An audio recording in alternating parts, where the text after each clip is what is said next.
अस्सलामुअलैकुम। मेरा नाम डॉक्टर समीर है। मैं वेटनरी डॉक्टर हूँ गारो में।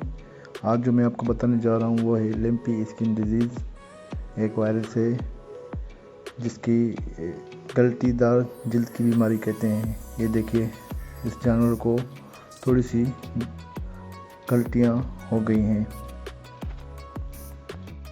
ये मवेशियों में ख़ास तौर पर गाय और भैंसों की एक वायरल बीमारी है जो कैपरी पॉक्स वायरस की वजह से होती है। अलामात जो हैं, जानवरों की खाल पर 2 से 5 सेंटीमीटर की सख्त गलतियाँ, गांठें बन जाती हैं, बुखार, दूध की पैदावार में कमी, नाक और आंखों से पानी बहना, मंगड़ापन और सूजन। इसका जो फैलाव है मच्छर, मक्खी, चींटी और दूसरे काटने वाले कीड़ों से फैलती है। मुतासर जानवरों को लाभ या जख्म से भी लग सकती है।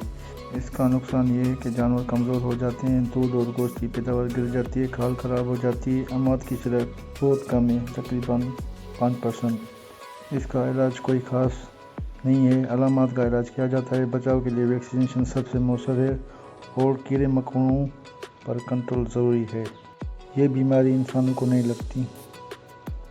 अगर आपके इलाके में LSD का शक हो तो फ़ौरन वेटनरी डॉक्टर से रब्ता करें, क्योंकि ये रिपोर्टेबल डिजीज़ है और फैलाव रोकने के लिए इसको लाजमी है कि आप डॉक्टर को दिखाएं। ये देखें, हम इनकी इंजेक्शन कर रहे हैं ताकि बैक्टीरियल इन्फेक्शन को हम रोक सकें।